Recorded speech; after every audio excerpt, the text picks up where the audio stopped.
जय बाळूमामा भक्तांनो. जो ऐसा समर्थो तो मी जगाचा नातू, गगन ऐसा साक्षी भूतो तो ही मीच. पहिले नमन माझे संत सद्गुरू बाळूमामाच्या चरणाशी, दुसरे नमन माझ्या मेंढी माऊलीच्या चरणाशी, तिसरे नमन माझ्या भक्तांच्या आणि बाळूमामांच्या लाडक्या भक्तांच्या चरणाशी. मामा म्हणतात, बाळू धनगराची वाट आणि स्वर्गाची वाट ही एकच आहे. भक्तांनो, तुम्हाला जीवनाचा खरा आनंद जर घ्यायचा असेल तर बाळूमामाच्या मेंढ्यांची सेवा करून बघा. जगाचा मालक, जगाचा पालन करता तो संत बाळूमामा. बाळूमामा म्हणतात, माझ्या कान्याचा प्रसाद ज्याला भेटतो ना, त्याचा आणि माझा 7 जन्माचा कुठंतरी नातं असतं. जो माझा प्रसाद घेतो तो कुठंतरी पुण्यवान असतो.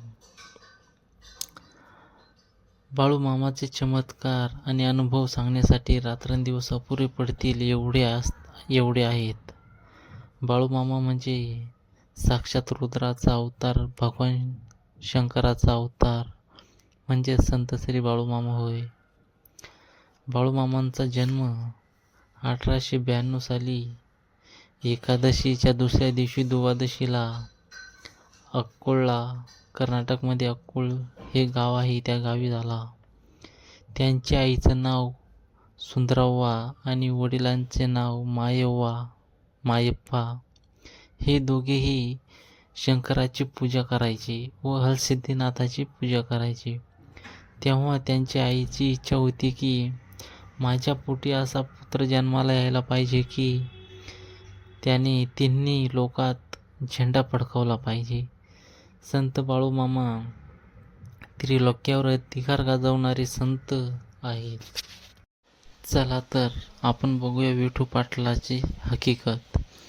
कर्नाटकमधला रणधाने गावचा विठू पाटील सेवेला आला की 5-6 महिने मामांच्या मेंढे माऊलीची सेवा करत आणि गावाकडे जात असे. एकदा विठू पाटलाला काय झालं काय माहीत, तो मामाला म्हणाला, मामा, तुमच्या तळावरचा प्रसाद मला खायला मिळत नाही. मामा म्हणाले, अरे विठ्या, माझ्या तळावरचा प्रसाद तुला खायला भेटत नाही? माझ्या तळावर कित्येक लोक येतात, हजारो, कान्या भांडऱ्याचा प्रसाद आंबील खातात आणि जातात, आणि तू म्हणतो की मला प्रसाद भेटत नाही. विठू पाटील म्हणाला मामाला, अरे मामा, हा का प्रसाद आहे का? हा का जेवण आहे का? कन्या म्हणजे हे घोड्याचं अन्न आहे, अस्वलाचं अन्न आहे. कन्या भांडारे आंबील हे का जेवण आहे का? प्रसाद आहे का? हे खाल्लं की माझ्या पोटात दुखत असतं.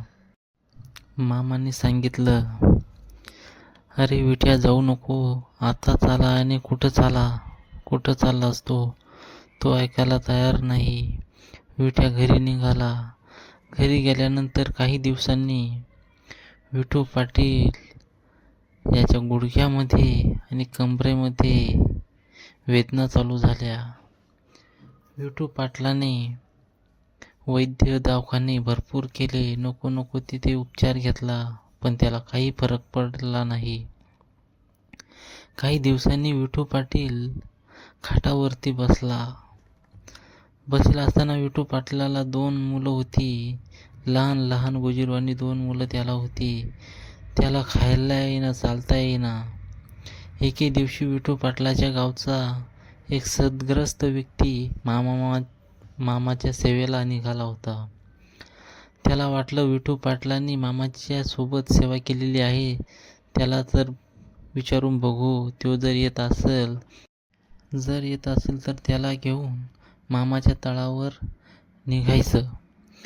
विठू पाटील त्याला सांगतो की, अरे मी यापूर्वी मामाच्या तळावर सेवेला होतो. तिथून आल्यानंतर मला चालता येईना. तू एक काम कर, मामाच्या तळावर चालला ना तर एक माझा निरोप घेऊन जा आणि मामाला सांग की विठू पाटलाला बरं करा, नाहीतर विठू पाटील हा गळफास घेऊन मरून जाणार. असा निरोप मामाला दे. तो सद्ग्रस्त व्यक्ती ते ऐकून मामाच्या तळावर गेला. मामाचं दर्शन घेतलं आणि त्या विठू पाटलाचं घरानं मामाशी सांगू लागला. मामा म्हणाला, अरे मरतो तर मरू दे, गळफास घेतो तर घेऊ दे. मी काय देव आहे का? त्या सद्ग्रस्त व्यक्तीने मामाशी विनंती केली, पाया पडला की अरे मामा, त्याची लहान लहान 2 गोजीरवाणी लेकरं आहेत, त्यांच्याकडे तरी बघा. शेवटी संतांचं हृदय इतकं नरम असतं. त्या भगवंताच्या हृदयाला पाझर फुटला आणि मामांनी आपल्या बटव्यात हात घातला आणि त्यातून भंडारा काढला आणि तो भंडारा काढून विठू पाटलाच्या गावाकडच्या दिशेने टाकला.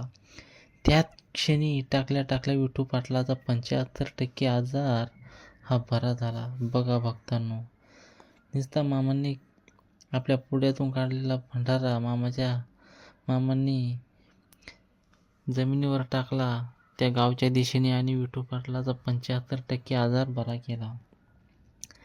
मामांनी 100% आजार बरा केला असता, पण विठू पाटील तळावर मामांच्या सेवेत आला नसता, मामांच्या दर्शनासाठी आला नसता. त्यामुळे त्याचा 25% आजार बरा करण्यासाठी विठू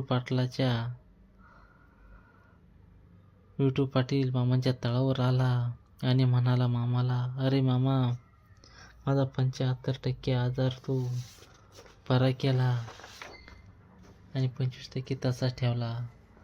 मामा म्हणाले, अरे विठ्या, तुझा 25% आजार बरा करायचा नव्ह, तर माझ्या तळावर जे तू अन्नाला नाव ठेवत होतास, जे अन्न शिजत होतं, त्या अन्नाला तू नाव ठेवायचं आणि म्हणायचं हे घोड्याचं अन्न आहे, अस्वलाचं अन्न आहे, ते का मी खाऊ का? आता तुला जर तो 75% आजार नीट केलाय, जो 25% आजार राहिलाय त्याला नीट करायचं असेल तर तुला तो प्रसाद खावा लागेल. तो विठू पाटील मामाच्या चरणाशी दर्शन घेतले आणि म्हणाला, अरे मामा, आता तुम्ही म्हणसाल तर मी विष प्यायला तयार आहे. आणि त्या विठू पाटलाने मामाच्या तळ्यावरचा भंडारा खाल्ला, आंबील पिलंय. मामांच्या कण्याचा भंडारा खाल्लाय. त्यावेळेस त्याचा पूर्णपणे आजार मुक्त झाला.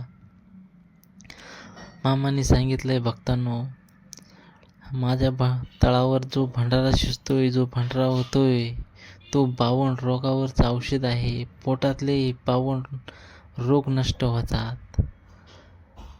मामा म्हणतात, माझ्या तळावर जो कोणी प्रसाद खाऊन जातो त्याचं आणि माझं नातं 7 जन्मापासूनचं असतंय. माझं भंडारा असा कोणालाही भेटत नाही. माझं कण्याचा प्रसाद कोणालाही भेटत नाही. ज्याचं नशीब असतंय, त्याचं पुण्य असतंय, त्यालाच हा नशिबात असतोय. अशा प्रकारे आपण विठू पाटील आणि मामांचा यांच्यामधला संवाद जो झालेला होता तो आपण पूर्णपणे बघितला आहे. तर विचार करा, जो मामांच्या तळावर अन्नदान करतो तो किती श्रेष्ठ असतो. झालं तर भक्तांनो, अन्नदान करा, मामांच्या मेंढी माऊलीची सेवा करा, त्यांना खायला द्या. आपल्या गावात जो कोण किंवा जवळपास कुठेही मामांचा तळ आला की नक्की मामांच्या तळावर सेवेला जा. मामाने सांगितलंय, जो माझ्या तळावरचा जो कागदाचा तुकडा जरी उचलून टाकतो ना, तर त्याचं कर्ज मला परतफेड करावं लागतंय. जो मला 1 रुपया देईन, मी त्याला 10 देईन. आणि जो माझा सुतळीचा तोडा घेईन, तर बाळू धनगर त्याचा 6 महिन्याच्या आत हात काढून घेईन. हा मामांचे बोल आहे, मामांनी दिलेले शब्द आहे भावांनो, भक्तांनो. ते कधीही कुठे ठरत नाही. मामाच्या तळावरचा सुतळीचा तोडाही जर नेला असेल तर तो आणून द्यावा लागतो, नाहीतर भरपाई करून द्यावी लागते.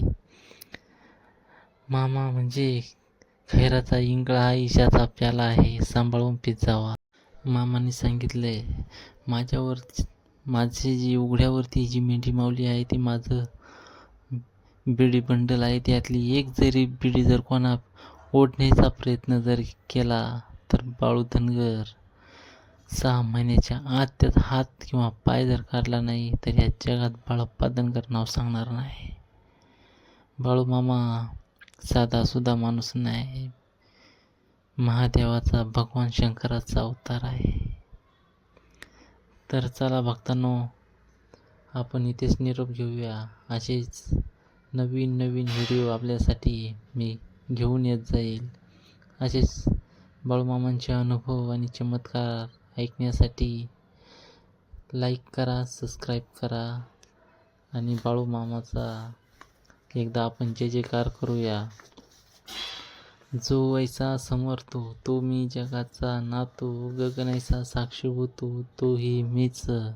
बाळूमामाच्या नावानं चांग भलं, मेंढी माऊलीच्या नावानं चांग भलं, हरसिद्धनाथाच्या नावानं चांग भलं, मेंढी माऊलीच्या नावानं चांग भलं, बाळूमामाच्या नावानं चांग भलं. बोला बोला बाळूमामाच्या नावानं चांग भलं. जय बाळूमामा.